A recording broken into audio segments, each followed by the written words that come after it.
Namaskar, I am Anish Arya, a trainer and a motivational speaker. Today we have a wonderful topic to discuss, and here is the topic: Sales and marketing. Oh my God! ये जो दो word हैं, sales and marketing, बहुत सारे लोगों को कई बार बहुत ज्यादा परेशान कर चुके हैं. अधिकतर कंपनीज में स्पेशली फ्रेशर्स से या मीडियम एक्सपीरियंस्ड होल्डर्स से the companies and the professionals, they used to ask the difference between sales and marketing. And believe me, बहुत सारे लोग इन वर्ड्स को डेली यूज करने के बावजूद भी दोनों के बीच में डिफरेंस नहीं बता पाते हैं. तो आइए आज मैं आप लोगों को बताता हूं कि सेल्स और मार्केटिंग में अंतर क्या है. How would you differentiate both the words sales and marketing to make better understanding.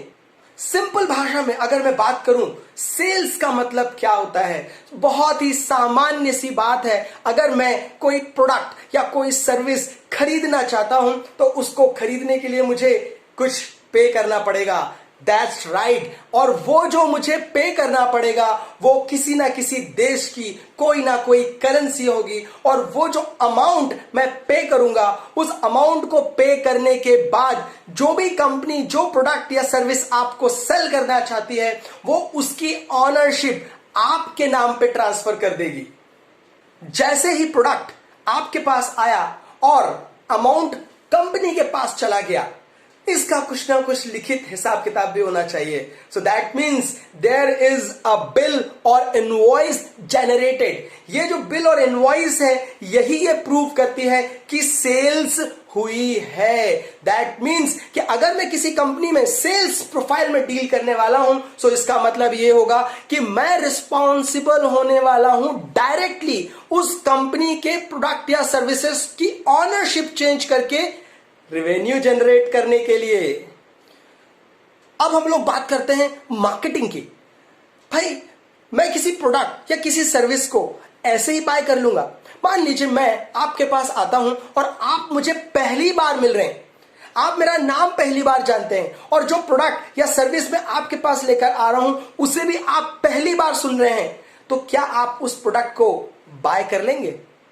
अब देखिए, आप हां बोल सकते हैं अगर वो प्रोडक्ट या सर्विस की आपको बहुत ही ज्यादा जरूरत है. जैसे अभी का सिनेरियो है, अभी के सिनेरियो में चाहे किसी भी कंपनी का कोई भी ब्रांड हो, अगर आपको उस प्रोडक्ट की इमीडिएट नीड है, आप ये नहीं पूछेंगे भाई कौन सी कंपनी है, कितनी पुरानी है, कहां की है. बस आप उस प्रोडक्ट को लेंगे और बाय कर लेंगे. लेकिन अगर कोई नया प्रोडक्ट मार्केट में लाना चाहते हैं तो आपको क्या करना पड़ेगा? जी हां, बिल्कुल सही कहा आपने. आपको उस प्रोडक्ट के बारे में उन सारे पब्लिक को जिनको आप ये प्रोडक्ट सेल करना चाहते हो एजुकेट करना पड़ेगा. So if you want to educate your product to all your target customers, तो आपको क्या करना पड़ेगा? अलग अलग प्रकार की एक्टिविटीज करना पड़ेगी, जिनको करने के बाद आपके प्रोडक्ट या आपकी सर्विस के बारे में पब्लिक को पता चलेगा. जब उनको पता चलेगा कि oh this is the company and this company selling this product और सर्विस, तब जाके वो आपको पहचानने लगेंगे. और आपका एक रिप्रेजेंटेटिव जब उनके पास पहुंचेगा तो वो क्या बोलेगा? सर मैं XYZ कंपनी से आया हूं, आपने इसका एड देखा होगा. डेफिनेटली जो एडवर्टीजमेंट हमने दिया, या तो वो न्यूज़पेपर में दिया, या तो हमने टीवी में दिया, या हमने इंटरनेट पे दिया, वेरेवर कहीं भी आपने ये एडवर्टीजमेंट दिया, आपने अपने कस्टमर को अपने प्रोडक्ट या सर्विस के बारे में एजुकेट कर दिया. सो मार्केटिंग का काम क्या है? The task of marketing is boosting sales. So boosting sales means attracting as many as customers to pull them to the point of sales. अब ये point of sales मतलब कहां कहां से आपका प्रोडक्ट सेल होगा.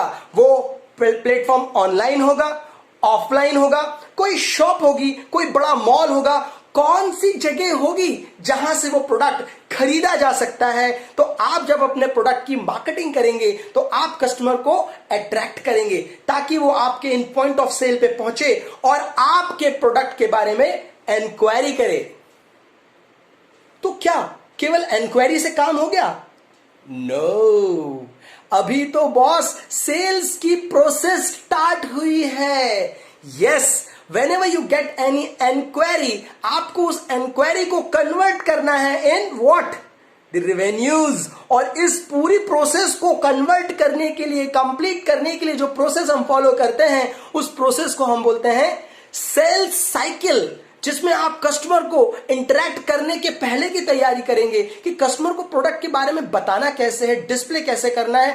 टीवी एडवर्टीजमेंट में तो हमने बहुत पैसा खर्च कर दिया, लेकिन कस्टमर को जो हम मिलने वाले हैं उसका अनुभव अगर अच्छा नहीं हुआ तो हमारे सारे प्रयास वेस्ट हो जाने वाले हैं, क्योंकि आपका रिप्रेजेंटेटिव अपनी कंपनी के प्रोडक्ट की ब्रांडिंग जिसको देख के अट्रैक्ट होकर कस्टमर पहुंचा है, जस्टिफाई नहीं कर पाया है।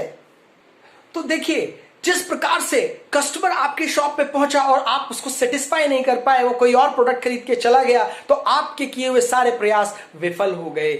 इसीलिए कहा जाता है कि किसी भी कंपनी को आगे बढ़ाने में अगर किसी का योगदान होता है तो वो सेल्स रिप्रेजेंटेटिव या सेल्स टीम का सबसे ज्यादा होता है, क्योंकि वही एक्चुअल में कंपनीज के लिए रेवेन्यू जनरेट करके लेकर आती है। तो ये जो हमने सेल्स साइकिल के बारे में बात की, इसी सेल्स साइकिल में इंटरैक्शन के बाद में जब कस्टमर प्रोडक्ट को लेकर चला जाएगा, तब भी हमें हमारी प्रोसेस स्टॉप नहीं करनी है। उसके बाद हम जो फीडबैक कलेक्ट करेंगे, जो इंफॉर्मेशन गैदर करेंगे, ये सारी की सारी चीज अगेन जाएगी टू योर मार्केटिंग टीम, जहां पे वो मार्केटिंग टीम होने वाली सभी प्रकार की कमियों के ऊपर वर्कआउट करेगी और फाइनली फिर से एक नया एड और उसकी टैगलाइन होगी, नया XYZ प्रोडक्ट, नई XYZ फीचर्स के साथ, नई XYZ फैसिलिटीज के साथ, new every time new। This is what the psychology marketing plays।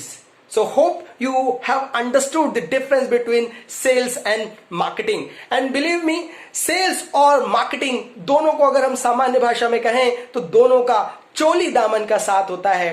दोनों को हम एक साथ रख के चल सकते हैं, तभी कंपनी ग्रो कर सकती है। Thank you very much.